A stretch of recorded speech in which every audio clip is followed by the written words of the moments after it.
chips. They should both be released immediately, and I can attest to both Evan and Paul and their families that the United States will not rest until we have brought both of them home. And then on one note, just much closer to home, so this is the last week of Nathan Tech, the deputy spokesperson, who is ending his tour in the spokesperson's office at the end of the week and moving on to hopefully greener pastures. He has been, agreed. Nathan has been an absolute joy to work with, one of the people that makes this place really work, does a lot of hard things and makes them look easy.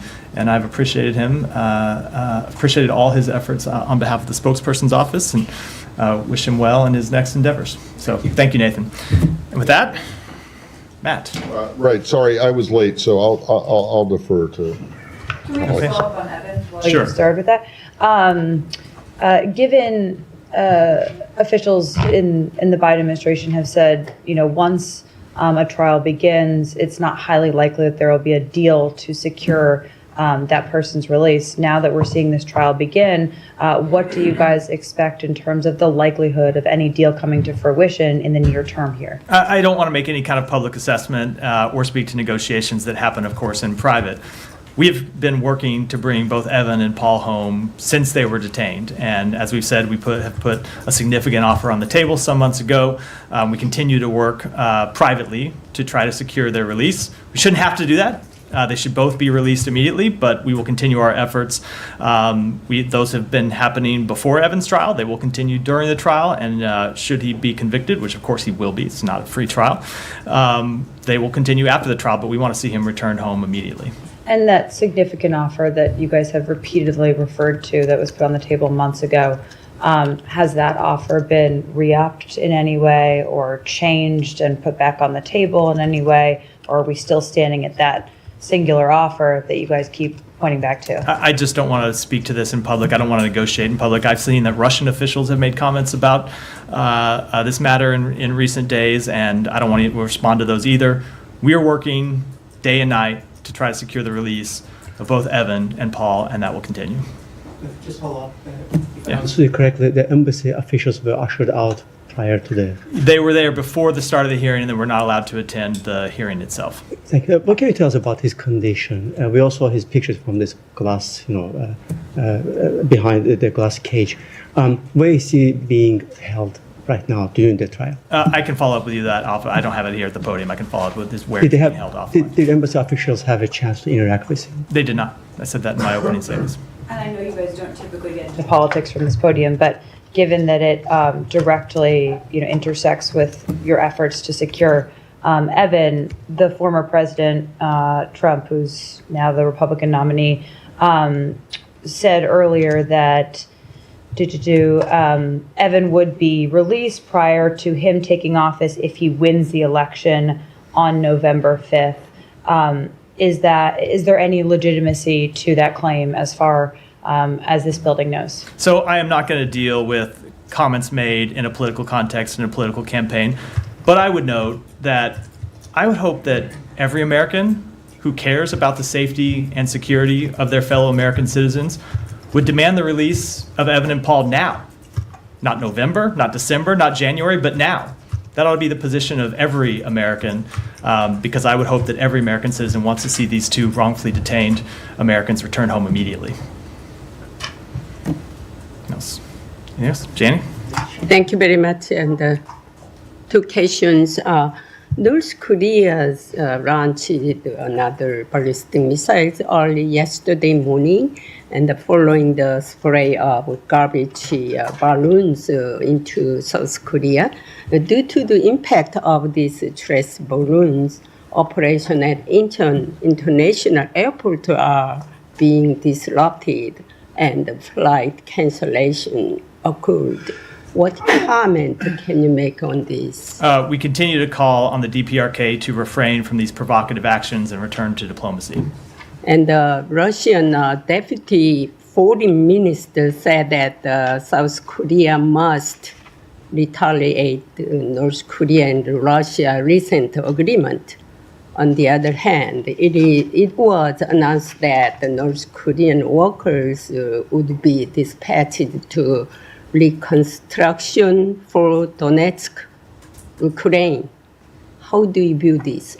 So I don't have any specific comment on that. I had not seen that report, but obviously we have been quite concerned about the burgeoning relationship between North Korea and Russia. Obviously, Donetsk is part of Ukraine, not part of Russia. And so any kind of increased cooperation between those two countries when it relates to activities on occupied Ukrainian territory is something that we would oppose. Thank you. So, yeah.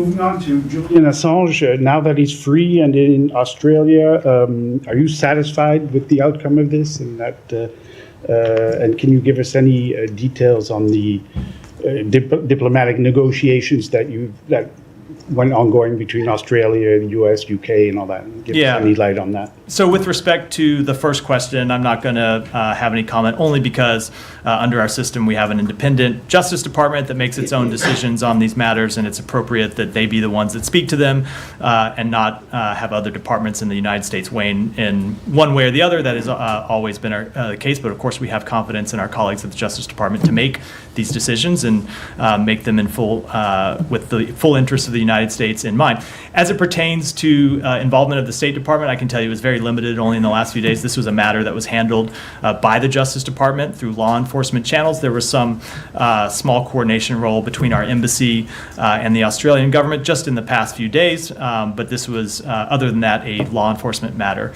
handled through law enforcement channels. But are you satisfied that the case is over?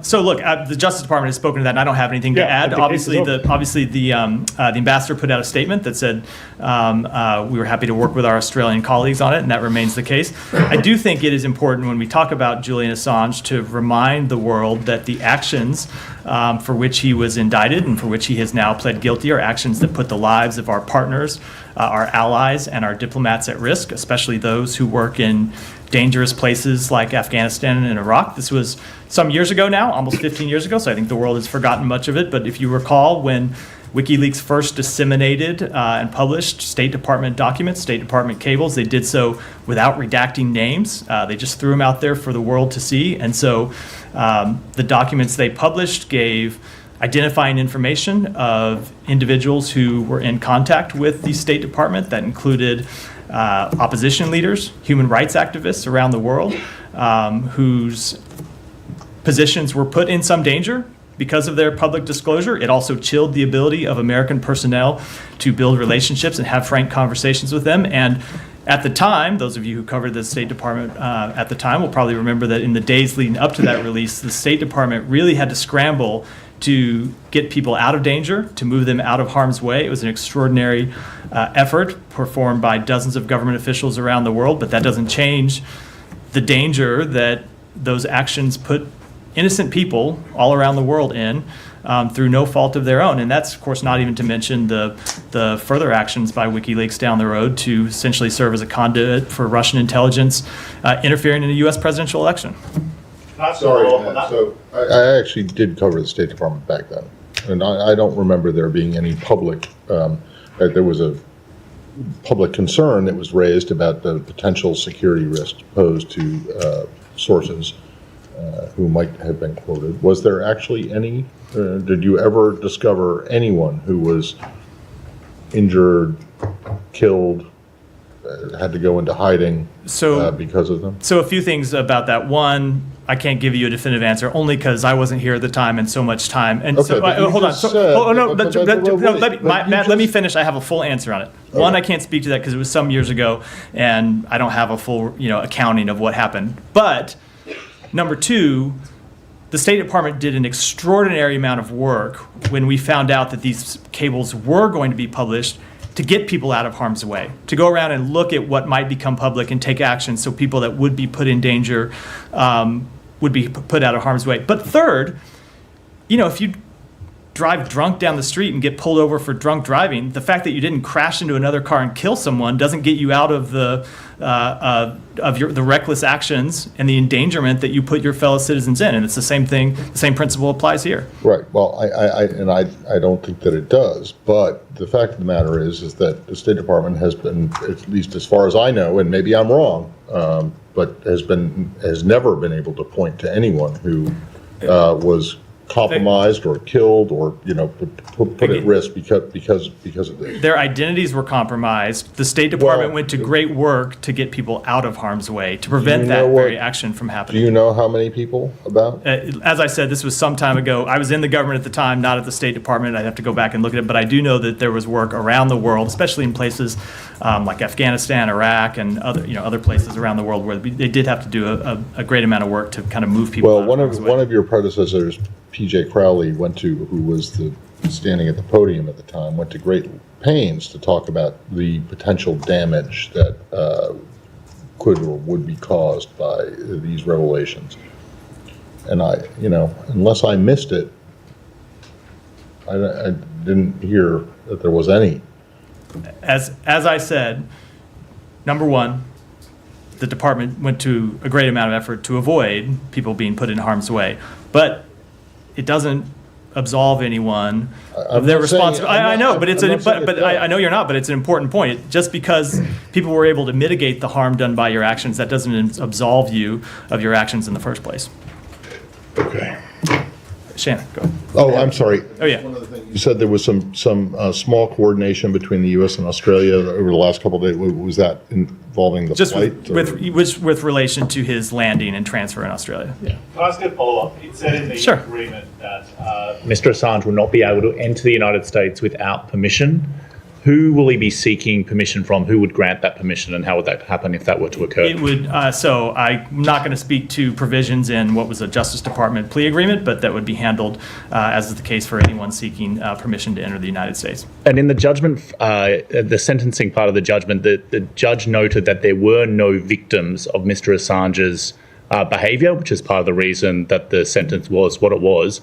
Do you disagree with that? Do you think there were victims of his actions? I'm not going to speak to a comment made by a judge in a ruling. It would never be appropriate for me to do so, but I stand by the comments I made just a moment ago. What? You're not going to speak to a comment made by a judge. I mean, if he did, I don't know that he did, but that's exactly the point of my question. Yeah, but I'm not. Which is that the State Department has never come up, even though it was one of the prime quote unquote victims of these leaks, was never able to identify anyone who was killed or came under. I think the point I made a moment ago is an appropriate response to that, which is just because the State Department was able to take actions to keep people out of harm's way, people that you put in harm's way, doesn't resolve responsibility. What actions did the State Department take? The State Department at the time was able to reach out to individuals whose names were going to be, I can't tell you that, it's almost 15 years ago, Matt, I wasn't here. Well, I know, but the I case has just come to a close. But I cannot give you a full account of something that happened almost 15 years ago, but people that were here will tell you that the State Department went to great lengths to reach out to people whose identities were exposed and get them out of harm's way. And the other point I made is that it does, when something like that happens, it does chill the ability of American personnel to build relationships with people and count on the fact that the information they provide us will be held confidential. So it is not just a harm to, or potential harm to the safety and security of those individuals. It's a harm to American diplomacy. No doubt, but the fact of the matter is that you have not ever been able to identify anything tangible about any tangible negative effect. That is a different. So I think I just did point to a tangible negative effect when people are less willing to trust the United States government. To Okay, well, give me an example. Information's secret. Who was willing to? It was I was in government at the time, and I can tell you, traveling the world with a different, a different agency. We often heard from foreign counterparts that they were. I'm obviously not going to speak to. I'm not going to speak to the exact conversations, but we often heard from foreign counterparts that they were worried about providing information to the United States government because of our ability to keep it. Well, I remember one, having been here at the time, and I remember that Berlusconi told former Secretary Clinton that he was concerned, mainly because of what the WikiLeaks, what the cables suggested about his, activities and. There were, Lifestyle. yeah, there were more, Yes. there were more but- substantive and serious concerns, yeah. Were there? Yeah, Okay. yeah, Can you raised. name? Can you name a? I'm Not a person. So, maybe, but so country. I think you know. could see why, if the point of the conversation is someone raising concern about private conversations being made public, it wouldn't be helpful for me to then make those private conversations public in response Well, to a you said question this at this 15 podium. years ago. I'll drop it. Go ahead, Alex. Thank you. A couple of questions on Russia. Yeah. The multiple reports claiming that Russian government plane was headed to New York this morning. Are you in a position to confirm it? What are they doing there? It's the first time since last year.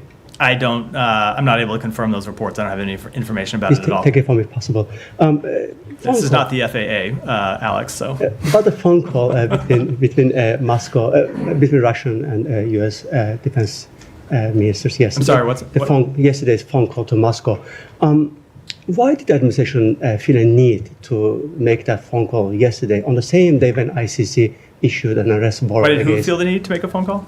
I mean, the Secretary of Defense called. It's a question you should direct to the Secretary of Defense or the Pentagon, not to the State Department. But is there any change in the administration's policy in terms of discussing Ukraine without Ukraine? There is, of course, there's not. But with respect to questions about calls made by other agencies, especially agencies that hold public briefings, you should go to their public briefings and ask them. Do you have any concern about timing of it? Because yesterday we Of course spoke not. about- Of course not. On the South Caucasus, Yeah. Assistant Secretary is headed to Azerbaijan. He was in Yerevan 2 weeks ago. He was in Georgia last month. Why having this visit separately to these capitals? You guys have. We continue to engage in diplomacy to resolve a number of the outstanding issues in that region. So something we've been working on for some time. The Assistant Secretary regularly travels there. Go ahead. There was a Hill hearing today that singled out China's growing influence in the hemisphere, specifically a megaport that's being built in Peru, set to launch later this year.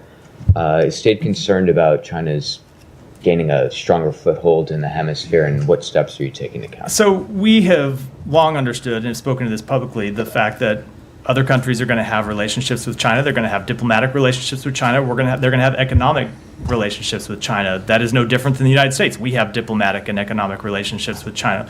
What we have always made clear to countries around the world, and this very much includes countries in our own hemisphere, is that they need to go into those relationships eyes wide open, and they need to understand that if they enter into agreements with China, they ought to ensure that those agreements have transparency, that they are in the best interests of their governments and most importantly in the people of their countries, and to make sure that they've are fully meet international standards.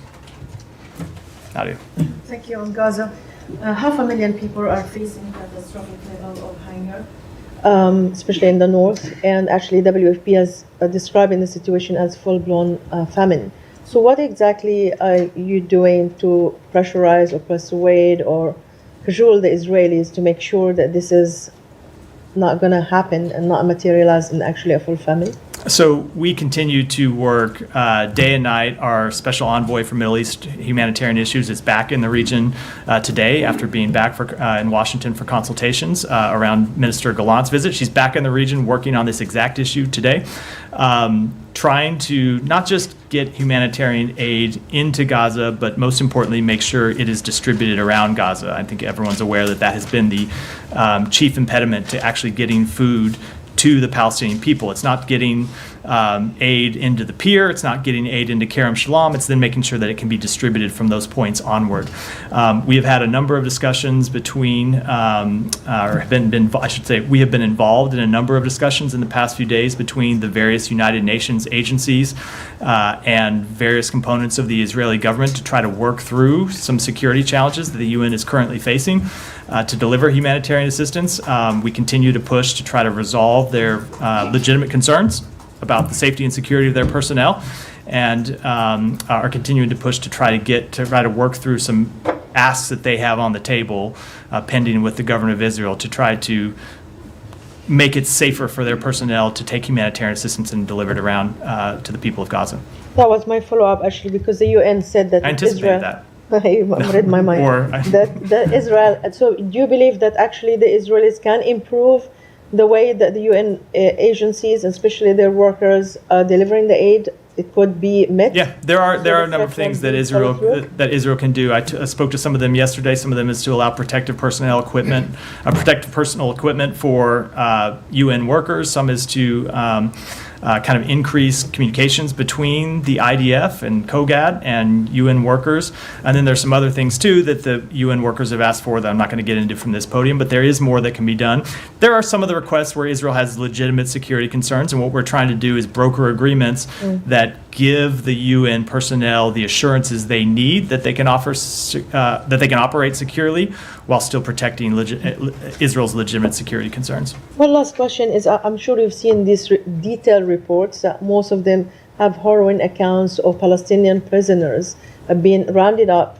Some of them are being sexually assaulted, shackled for hours, inhumane conditions, and that's the description of Israeli human rights organizations like B'Tselem and others, and witnesses who are actually a part of the IDF who came and talked about what happened. So you often call Israel as an ally who you share values with. So how can the United States make sure that these things, which is obviously unacceptable for most democracies, that is not allowed to happen? What exactly are you doing? What the mechanism that you're using to make sure that this is not happening, and if you're investigating it yourself? So with respect to any investigations, there are, as I've said before, a number of incidents that we are reviewing when it relates to potential human rights abuses, potential violations of the laws of war, and I'm not going to speak to any particular incident from here, but there are a number of incidents where we have reviews ongoing. But that said, separate and apart from that, we have made clear to Israel that we fully expect them to comply with all human rights laws, international laws of war. That includes the treatment of prisoners and detainees. And when there are abuses, those ought to be investigated. If accountability is appropriate, there ought to be accountability, and we'll continue to make that clear to them. Could I follow on that too? Sure. Who was that? Who asked the question? Yeah, I wanted to follow on that. And I would say that's the last time today I'm going to do without raising hand, but go ahead. Oh, I apologize. It was a follow-on. Yeah, On investigation of the use of Palestinians as human shields, or video that was on social media today about Israeli forces using attack dogs. You talk about investigations. Logistically, what does an investigation look like, and when would we see results of that type of investigation? So it depends whose investigation you're speaking to. If you mean the reviews that are going on by the United States, there are personnel inside the State Department that conduct reviews with respect to the laws of war in this conflict, as we do in other places around the world. And I don't speak to those reviews before they're finalized, nor can I preview when they would be finished. But just to speak to some of the complexity that we face in launching those reviews, and it's the same complexity I face sometimes in answering questions about this from the podium. So yesterday, Doctors Without Borders put out a statement saying that a doctor who was a member of Doctors Without Borders was killed by an IDF strike while, I believe, on his way to work inside Gaza. I was asked about it at the podium. I said, I can't give you an assessment on that strike because I don't know the details. Hours later, the IDF put out a statement saying that particular doctor was also a terrorist member of Palestinian Islamic Jihad, who was a member of a participant in their rocket program. I don't have the ability to litigate that claim. We don't, at first blush, often have the ability to litigate claims made by the different parties in this conflict. And so I know sometimes when I'm asked to pronounce judgment, it's frustrating that we can't do it. But the incident yesterday is the exact situation why oftentimes in the middle of a conflict, it is difficult to draw definitive conclusions when there is conflicting information that we all face. So I will say, as it pertains to our reviews, we collect information from all the relevant parties. As we said when we released a report on this matter some time ago, we have open inquiries to the government of Israel asking for information about these specific incidents, and we'll continue. Those reviews will continue. Sorry, on this, though, do you have any reason to believe that the IDF claim is more credible than the MSF claim? So both things can be true. What MSF claimed was that he was a doctor who was a member of MSF. Okay. What Israel claimed is that that's wrong? No, I'm not saying that's wrong. What Israel claimed is that he was a doctor who was a member of MSF who was also a terrorist involved in Palestinian Islamic Jihad's rocket program. My point is, Okay. neither of those are United and- States verified All right, information. So when I get asked about a the strike, IDF claim, but he was a doctor and he was also involved in in Hamas's missile program, rocket program, rocket program. rocket program. Yeah. Yeah. How? I don't know but that goes that goes to my. Didn't the IDF tell you? They put out a statement on this. mean, This what goes was to he my doing? this goes to my exact point that you see claims made by various parties on the ground, and then oftentimes you see conflicting claims made by the IDF. We will reach out to our Look, Israeli there are partners plenty about. of instances- We will reach out to our Israeli partners for more information about these. But oftentimes, when I'm asked for definitive conclusions about the specifics of a strike, we are operating on incomplete information, and that's why as frustrating as it is why I can't Well, offer a there definitive are conclusion plenty about of any one instances strike. in history where physicians have been, also criminals of some kind. That's my yeah. But you're just saying, well, MSF, which is a respectable organization, IDF, a respectable organization, but they have completely different views. So you guys need to come in and in the middle and decide what, And that's Don't you? That is what we do with respect to the ongoing assessments. That's the point I was making. 2 points I was making. One, with respect to ongoing assessments, when you look at that information environment, sometimes that's why it takes time to reach a definitive conclusion, because things aren't as simple as they appear at first blush, right? I get a question about it. Hold on. I get a question about it yesterday. No, it could be as simple as they were at first blush. You just don't. You don't know. Exactly right, and you don't know.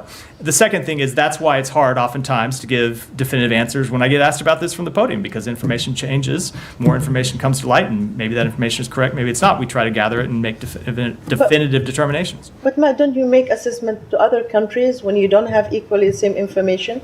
Whether it's Iran, whether it is China, whether even an ally, Russia or Ukraine or others. So is it just with Israel that you're always unable to make that conclusive results, or is it just because you don't have the information? So first of all, I would say there are times when it is quite obvious what happened, and we do make specific determinations very quickly. So look at the World Central Kitchen strike, where it's quite obvious within a few hours, within certainly the first 24 hours, what happened and that it was a mistaken strike, and we spoke to that exactly. Other times, it is less clear. So that's the first thing. But then I would say, with respect to Israel, as with any other country, we make determinations based on the information that's available to us. We reach out, in this case, to NGOs and others who are on the ground, and we reach out to the government of Israel when trying to make assessments about individual strikes before making any definitive conclusions. But you do accept at least what both sides agree on, that this person was a doctor. I have no reason to dispute that. I have no reason to dispute at all that he was a doctor. And to be clear, sorry. Yeah. And That's funny. sorry, no laughing matter. But and to be clear, you have explicitly asked Israel for evidence that this doctor was involved in Hamas. I don't know if we have pertains to this strike. We often do. Will you? It is no. Hold on a second. We often do when it comes to strikes like these, when there are claims of human rights abuses or claims of civilian casualties. It is regular practice for us to do so through our embassy in Jerusalem. I can't say we've done so in this case, but it would be normal practice for us to have done so. I just haven't verified that we did in this one specific one, or that we're not doing it in the coming days, but it would be our standard practice to do so, yes. Can we move to Kenya? Sure. I'm sure we can move back later.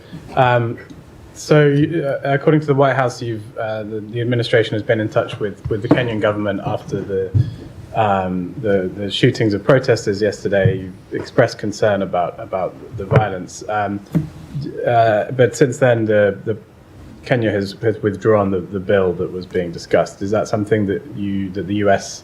sort of pushed for or welcomes? So I won't speak to the withdrawing of the bill. That ultimately is a matter for the Kenyan government to determine. I will say that in our conversations with the Kenyan government, what we did is tell them that the freedom of peaceful assembly and habeas corpus are rights that are enshrined in the Kenyan Constitution, and we urge them to ensure that the Kenyan security forces use non-lethal methods and prevent civilian harm in responding to any security concerns. Yesterday, I think in the White House comments today, that it talked about reports of violence against protesters. It sounds like you have a little bit more of a solid conclusion. Like, Do you have an understanding of what actually happened? Yeah, we've seen well-documented reports of violence against protesters, and what we have said is in our conversation with the Kenyan government is that they should use non-lethal methods and prevent civilian harm in dealing with peaceful protests. And this is the same country that has obviously sent police to Haiti for this multinational security support mission. Does that raise concerns to you about if you've got those particular concerns about how Kenyan security forces are operating, inside their country? Should we be concerned about how they're going to operate now in Haiti? So a few things with respect to that. Number one, all MSS mission personnel, both from Kenya and from other countries that we expect to participate in the MSS, receive pre-deployment training. That is in accordance with UN training standards for similar UN missions, including training on human rights, child protection, countering sexual and gender-based violence. We've also worked with Kenya and other partners to integrate critically important accountability and oversight measures in accordance with the authorizing UN Security Council resolution. And that includes operating in the highest standards of transparency, conduct, and discipline, and includes compliance mechanisms to prevent, investigate, address, and publicly report any violations or abuses of human rights related to the MSS mission. So we have both, working with the UN and others, worked to establish training on the front end and then to ensure transparency and accountability for any alleged abuses on the back end should they occur. Who has oversight over that mission? The United Nations, ultimately. It's a United Nations Security Council authorized mission. Shannon. Also in Kenya, President Ruto claimed that organized crime groups infiltrated those protests.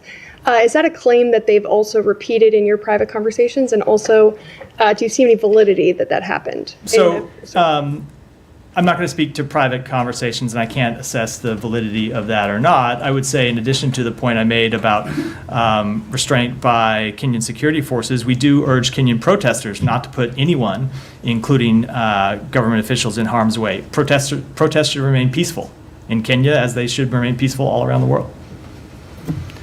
Yeah, Peter. This morning, the Secretary released the 2023 International Religious Freedom Report, where there's a considerable chapter on Iran. Today is also the International Day in support of victims of torture, torture is rampant in Iranian jails, per your own annual reports on human rights in Iran. On yesterday, a group of political prisoners in Iran, they asked that the world pay more attention to the human rights situation in Iran, especially in view of the recent comment by Ali Khamenei that among the officials of the judiciary system, he was saying, ignore international or Western, quote unquote, Western human rights standards, and only national laws apply. Now, I was wondering, besides sanctions against Iranian officials, what other alternatives do you have to try to secure Iranian people's human rights? So, first of all, we absolutely agree that the world should pay more attention to the oppression of the Iranian people. And one of the things that we have done since the outset of this administration is to work to highlight human rights abuses inside Iran, highlight crackdowns on the freedom of the Iranian people. And we do that not just through our bilateral engagements around the world. We do it through public reports that we issue. You referred to one of them. And we also do it working through international fora, where we consistently raise the regime's brutal crackdown and brutal repression of the Iranian people, and encourage other countries to raise their voices and object to it publicly and object to it privately. We also take measures to ensure that the Iranian people can stay connected to the outside world. We've talked before, you've heard me talk before from this podium about what we have done to ensure that they have access to the internet through VPNs, so the Iranian people can find out from independent news sources outside Iran more about what their government is doing. And then I do think the measures that we impose, the accountability measures that we impose, are important. We have imposed more than, I believe it's 600 sanctions and other measures on Iran and Iran-related entities since the outside of this administration. Some of those are for their support for terrorism and other destabilizing actions, but a number of them are for their oppression of the Iranian people, and we will continue to take those actions as appropriate. But Matt, sanctions are not helping people. Well, so my point, sanctions are just one of the tools in our arsenal, ultimately calling out that oppression, making sure other countries focus on it, and we wish more countries would. Let's be perfectly frank. It would be, we would welcome other countries objecting to the brutal crackdowns of the Iranian people. We see some, of course, and to that statement, yes, a lot of them are in the Western world. We would welcome every country in the world speaking out against Iran's brutal crackdowns. And as I said, we also work to support the Iranian people, and those are the measures that we have available to us, and we will continue to use them. Well, clearly they're not going to listen, as Khamenei said, to. I certainly don't think the regime in Tehran is going to listen, but as I said, we're going to continue to try to make sure the Iranian people can also get information from outside sources, and we support the Iranian people in their rights to exercise their freedom of expression and other basic rights available to them. Go ahead. Thank you, Matt. Staying on the religious in your report, in the Iraqi section, it says that restrictions on freedom of religion remained widespread outside of Kurdistan, but in some parts of the Iraq. And also, there are continued reports of violence by the armed groups, sectarian groups like Iranian-backed groups on the religious minority in Iraq, especially in Sinjar, the people, Yazidi people, they fear to go back to the region because of these groups. So what tools and what measures do you have and have you put in place against these groups in order to take their responsibility? So first of all, when it comes to the report that we released today, I'm not going to be able to give you a detailed answer as pertains to what's in the report. It's a long, detailed report, covers scores of countries around the world, and I'm not an expert who can speak to every piece of information that was in the report. I will say the report itself is the point of the report itself is to make information public. It is not It is not the vehicle through which we impose accountability measures. It is the vehicle that informs the policy choices that we make. So it is one of the things that we do to gather information, to make that information public, and then we take into account all the information that's in the report to inform the policy choices, none of which I'm going to preview from here. Another question on the Kurdistan region. After long postponement, today the Kurdistan region President Najm Barzani sets October 20th as the new date for the Kurdistan region's election. As the U.S. government were engaged and so encouraged the Kurdistan region to schedule a date for that election. So what's your comment on that? And how do you see the process of preparation for that election and also the recent change to the election in that region? So we welcome the announcement of parliamentary elections on October 20th in the Iraqi Kurdistan region. Elections are a vital element of the democratic process, and we expect the authorities to ensure that they are free, transparent, and occur without further delay. And we appreciate the Iraqi Kurdistan region's president's efforts to reach agreement between all parties. Go ahead. The member of Senate Foreign Relations Committee wrote a letter to Secretary Blinken calling for a strong diplomatic response on Indian government's involvement in assassination attempt on a U.S. citizen at U.S. soil.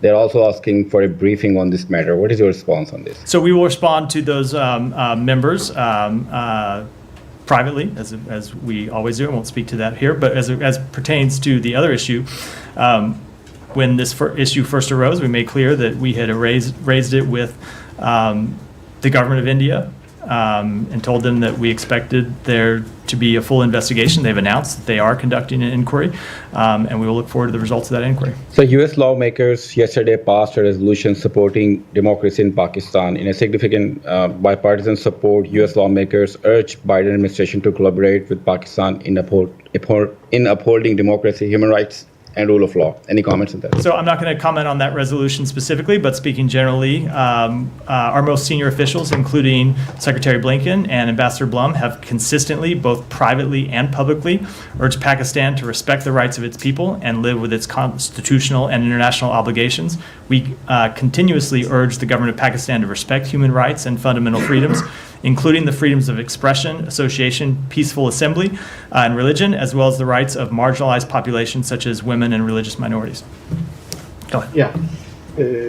About Kurdistan parliamentary elections, how do you expect the elections to be conducted, and what steps will you take to ensure their success? I don't have anything to speak to don't have anything to add beyond the comment that I gave a moment ago. Elections are obviously a vital important of the democratic process, and we welcome the announcement of parliamentary elections on October 20th. So, go ahead. I just wanted to ask about the IRF report in regards to China. Secretary Blinken said that religious freedom is the worst it's been, citing a Pew Research poll study that says it's the worst it's been since 2001 when it first started recording. In China, the House just passed a bill yesterday called the Falun Gong Protection Act, which would sanction any individual involved in forced organ harvesting related to the Chinese government. It would also stop the U.S. from cooperating with China in the organ transplant field. What further measures does the State Department have in countering the forced organ harvesting by the Chinese regime? So let me take that comment back and get you a comment. Sorry, is the IRS report out? I believe it's out. The Secretary did a public event earlier today. It should be released. Yeah, I think it's posted online. So I don't think it was sent to. My apologies if that's correct, and I have no reason to doubt it is. But we will get it to you, Simon. All right, thank you, sir. Two questions, please. One is as far as talking about democracy and U.S.-India relations. A lot of analysis were going on as far as this largest elections on the globe. 700 plus million people went to the polls in India, and by the Indian American community here, and also analysis in Indian press. What they are saying is that many groups and people here in the U.S., they undermined the democracy of India, that they wanted to break the democracy or the government there. What happened, a lot of people here, they have admitted that they have sent a lot of money from here, including a billionaire, to defeat Prime Minister Modi or undermine the democracy in India. What I'm asking you here, do we follow all these things as far as the largest democracy, India, and the oldest democracy, the United States of America? And so many reports also have come out, and we're going through so many ups and downs between the two countries, but relations are greater. All the officials here in India are talking about. So where we stand about this in the future as far as undermining the democracy in India because of some groups they might not like or they hate something in India, or maybe Prime Minister Modi or the democracy there? So I can't speak to those specific reports. I'm not sure what they refer to, but I can tell you when it comes to the Indian elections, we have been quite clear on behalf of the United States government that we celebrate what was the largest exercise of democracy in the history of the world. It was an extraordinary achievement, and then when it comes to the outcome of the election, we obviously take no side. That is a question for the people of India to decide. And thank you so much. And before I go, my second question, if I just follow quickly on this one, Prime Minister Modi said that he is a friend with every leader around the globe, and he has very good relations with President Biden and the United States, and we have no ill of any kind against anybody, and I have never done anything wrong with anybody, and why they have been doing this to me. That's what he said, but anyway, it's a statement. My second question is, sir, that as far as Afghanistan is concerned, there will be now a UN Women's Conference and Summit on Afghanistan, and what they are saying now before the conference that Taliban have broken their promise to the international or global community they made, and women in Afghanistan are under, or girls, they cannot go to school, there is no freedom of press, no freedom of worship, nothing, and they are going through really a lot, and they are crying and they are helping, need a help or asking help from the United States and from the global community to help them out. So if this is a reference to the UN-led Doha 3 conference, which I know they just announced, yes, sir. It's ultimately defer to the UN to talk about the details of the meeting. The U.S. will participate. Both our special representative for Afghanistan, Tom West, and our special envoy for Afghan women, girls, and human rights, Rina Amari, will be attending. But I should note, they only committed to participate once they secured clarity regarding the substantive agenda, and more importantly, confirmed that there would be meaningful engagement at the conference with Afghan women and members of Afghan civil society. And so we will be participating in that conference because we will continue with the international community to impress upon the Taliban that they need to take seriously their obligations under the Doha Agreement, and that includes with regards to the treatment of women and girls, which of course continues to be appalling. Thank you very much, sir. So I know you talked about Kenya, that the U.S. is calling for the Kenyan forces to use non-lethal methods, but is the U.S. government investigating reports of abductions by police during these protests in Kenya? I just don't have any further comment to make other than what I already said about. Okay. Okay. And what's the latest on the Gaza pier? I would refer you to the Pentagon for that, but they have made clear over the last few days that the Gaza pier is operational. It is receiving aid. I think they had a number of reporters who were actually at the pier over the last couple of days. So yeah, it's operational. And is the U.S. concerned that Israel and Hezbollah will fight a full-scale war? We have made quite clear that we do not want to see further escalation, and we have been pursuing a diplomatic resolution to the situation along the Israel-Lebanese border. Thank you. Yeah. Big debate tomorrow. Has the secretary played any role whatsoever in debate? Which one is that? No, he is not. He is not. No. Played no role. No. Just one final question. Do you have anything to say on the report of the U.S. diplomat who died at a hotel in Kyiv, reportedly? I do, and so we can confirm the death of a U.S. government employee who was under Chief of Mission Authority at Embassy Kyiv. We extend our deepest condolences to the family and loved ones of our colleague. Don't have any further comment about the situation other than to say, and I hate to even bring this up, but I know sometimes conspiracy theories spin out of control, that is our understanding that he died of natural causes and there's no sign of foul play. And with that, we'll wrap for today. I just want to go back to one thing that Kylie asked at the very beginning when she asked you about Trump's comments on Evan Gershkovich. There is actual and alleged precedent for deals being tried to, for people trying to arrange deals for detainees going back decades. 45 years. 44 years, right? 1980, Yeah, 79, right.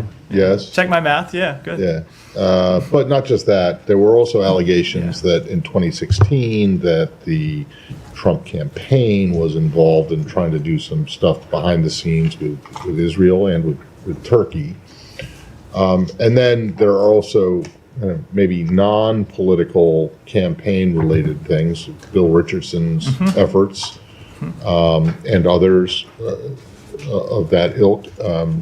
Are you saying that, or are you discouraging any non-governmental attempt to free Evan and Paul Gershkovich and Paul Whelan? A few things about that. We would welcome any productive efforts to secure the release of Evan and Paul. I'm not aware of any non-governmental efforts. I would hope that anyone pursuing such an effort would do it in coordination with the United States government. As I said, I'm not aware of any now, but I think that would be an important principle. But the other principle I said I think is the most important thing, which is we want to see them released now. Not right. No, fair enough. But I mean, it doesn't matter to you guys if there is such an effort going on, whether it is potentially politically motivated or not. I think we would want to see that effort fully coordinated with the United States government. Beside that, I don't think I want to go too far down the rabbit hole of hypotheticals. All right. So with that, we'll wrap for today. Thanks.